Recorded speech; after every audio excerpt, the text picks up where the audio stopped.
much for being at my kitchen table. Welcome to Hello, Kitchen Sandy. Table Conversations. Welcome to my kitchen in Mexico. I'm so grateful we found a way to do this now. If only I could find a way to feed you. Oh, that's always welcome. I always have the juiciest conversations at the kitchen table, and that was the intention of this webinar podcast series, was to have that sort of conversation. So we don't really have an agenda, although we want to talk about the emerging global spirituality on this call for sure. But I don't know if any other conversation happens around you that isn't the global emerging spirituality. Well, first of all, I want to say that you nourish me in every conversation we ever have. So don't worry about the fact that it's virtual today. Well, I'm really grateful for you. And boy, the journey that you've set me on, intentionally or not, has been profound. So much that you launched half a book in me. Amazing. And completely reframed where I was going with this concept that I was writing about in the Liminal Odyssey book, and turned it into an adventure, turned it into an odyssey. Well, that's one of the things I love about your book, is that it does feel like an adventure. And your whole concept of the liminal space and how to learn to navigate it. So I was just saying, one of the things that I love about your book is that it is an adventure, and it's an adventure into that liminal space. And you teach us how to navigate it. And I think that is, shall we say, a lived example of the emerging global spirituality. So that's why I really wanted to talk about that theme with you today, as well as your beautiful book and my beautiful book. Oh gosh, speaking of your beautiful book, Our Moment of Choice. Thank you for saying that. Yeah, it all comes down to those personal experiences. And our choices that we make as individuals, right? And those choices are informed by who we tell ourselves, who we are. I love how Greg Braden says in just the introduction, that the story we tell ourselves about ourselves has implications that we simply cannot escape. So what story are we telling ourselves, and what informs that story? And for what, and I'm just going to say right off the top, what you've done for me was we were share with everybody here. We were together in New York. We were on a train, and I was mentioning, we're in this peace movement, and yet I continue to have these same sort of personal conflicts. I don't mind saying, I've got a lot of work to do. What is it? And you just downloaded this advice that was, well, it was solicited advice. It wasn't unsolicited advice. It was wisdom that I had some intergenerational trauma work to do. Ancestral healing. Absolutely. And that's a lot of baggage. Well, but we all carry our ancestors with us. And, we're just, I think, on some levels, waking up to the enormity of being of each person. You see a body that has a certain shape and size, but the person who's living through that vehicle is enormous, and enormous in our consciousness, enormous in our memory bank, and in our life experience, even that we don't remember. And then, oh my God, if you think about our ancestors, our past lives, when Constance Buffalo is one of the writers for Our Moment of Choice, and she is Chippewa Nation. So she has a beautiful indigenous perspective. And she says when I've heard her say that when she says all my relations, or when she does an opening ceremony for an event and she calls in the ancestors, she's not just talking about people. She says the animals and the plants and the rocks and the minerals and the water and the earth. These are our ancestors. They came first. They're our elders. They have wisdom to share with us. So the universe we inhabit is so much larger than the worldview that we tend to have. You know, you and me at our kitchen tables. Yeah. But what that means, you and I being here together, is the merging of much, much larger beingness than we've been aware of before.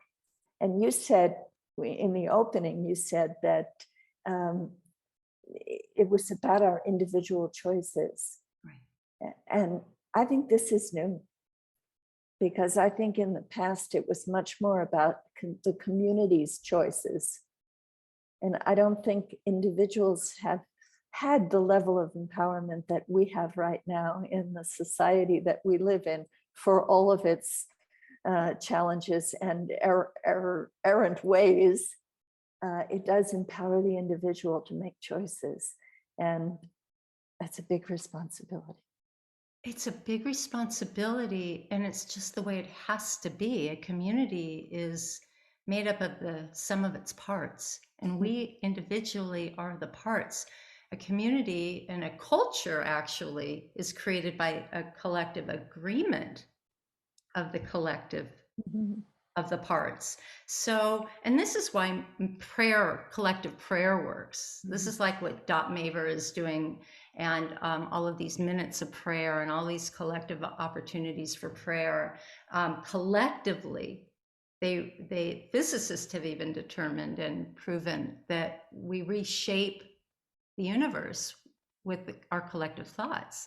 So this is why I worked for 20 years at the United Nations, advancing the International Day of Peace. Yeah. As a moment when, and for me, it was a deeply spiritual endeavor, and it was all about the minute of silence at 12 noon that circles the globe. Imagine just that 1 minute, one day a year, if the planet focused on peace, how we would affect that that web of consciousness that we're all a part of, the field, as Lynn McTaggart taught us. Yeah, so imagine if we all lived our life in that same reverence and that same, I use this word very carefully, integrity. So I don't sound preachy or judgy, but integrity of who we are and how we're walking in the world. Like yesterday, I wasn't so nice to a customer service person, and I immediately realized, oh, I am bending the universe in the wrong direction right now. You know, so when you're talking about personal choice, it's when it's not convenient, when it's not easy, when it's not after we sit down on our pillow and turn the lights down or light a candle. It's every moment and every breath. And so, yeah, so interesting that you use the word integrity. Yeah, because I heard it from you in a different way than I normally hear it. I think the word really means wholeness. Mm-hmm. You know, like if an object has integrity, you can't like pull it apart. It's not going to crumble, right? We think of it as making moral choices, our personal integrity, but in a way it is about our wholeness, and our wholeness as a whole-on of the wholeness of the human race. So yes, every choice makes a difference in the web of life that we are. And that's why it's so critical right now that this is our moment of choice. Mine has an award. Oh, do I have to buy another book to get that? Okay. I could send you a sticker. Send me a sticker.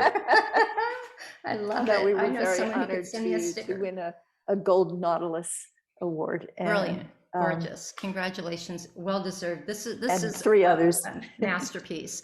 This is a masterpiece. It is. It is really a masterpiece. And the collection of, 40 evolutionary leaders? 43. Plus 3. Well, no, are you? 43, including us, 3 editors. 43, yes. And you're all evolutionary leaders. And and you pretty much wrap the whole book up with what you have done as editors. I mean, it's 100% you guys. Let me just say who you guys are: Robert Atkinson and Kurt Johnson and Deborah Moldow. I found here, and by the way, I was on Unity.Earth's global call yesterday, and we were talking about this conversation, pretty much the emerging global spirituality, which is kind of a general topic, really, because it's really where we're all going. And everyone showing up on the call is doing such courageous, gorgeous work, whether it's subtle activism or meeting with the Pope or writing to Zelensky, in Ukraine, writing, and moving big levers or small levers. They're all really important to the whole machine, right? I found this, and I've got highlights all over the book here. I love that. I do too. I love it when people show me all the That mess someone is reading it. Yeah, and what I said on the call, and Kurt was on the call, I hope you heard me, was that I have absorbed every word of this book. It was easy to absorb. First of all, it's very digestible. Every voice is different and unique. It And also short bites. Sorry? And short bites. The Yeah, it's chapters are digestible. very short, so that you get a taste of each person's unique contribution. Yeah, every contribution packs a punch. It's put to the point. It's my favorite kind of book to read. It's right. You're right. You and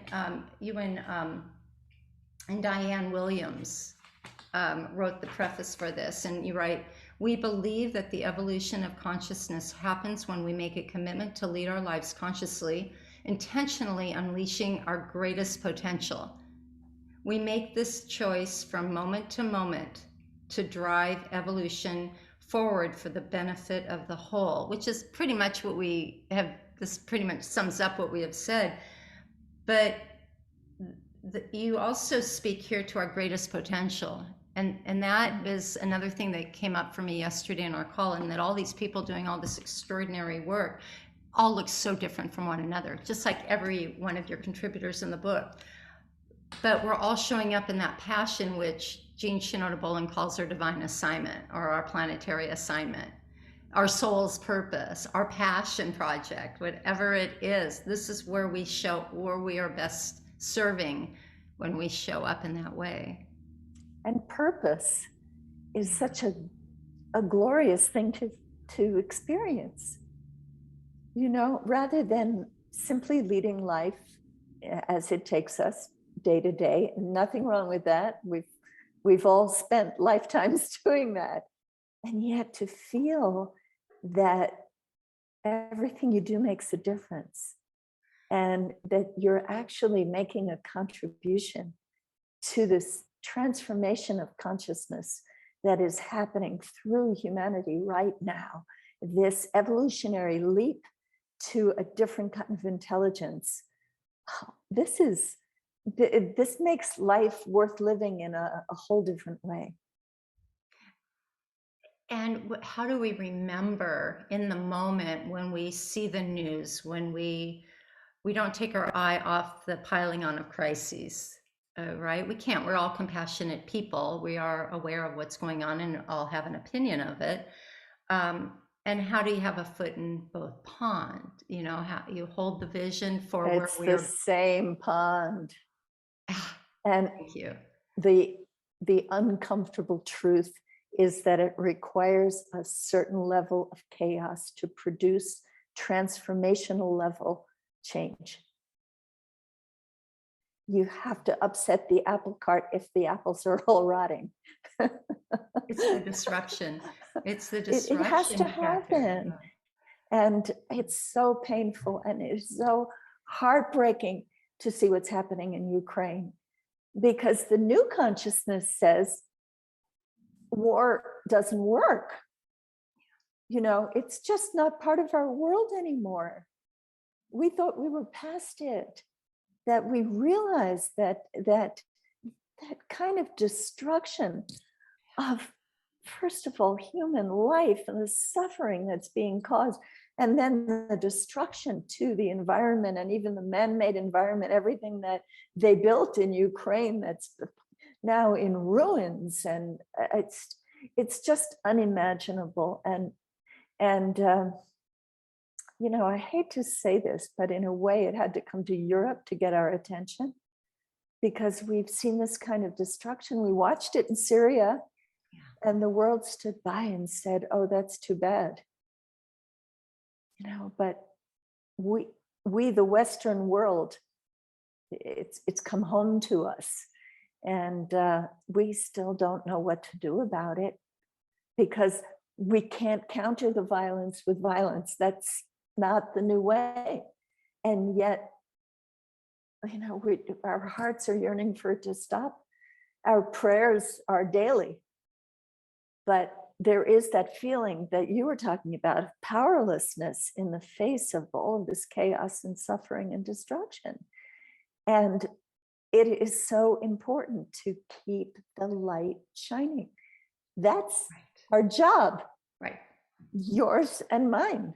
Yeah. And anyone Everyone. who steps up and says, it's mine too.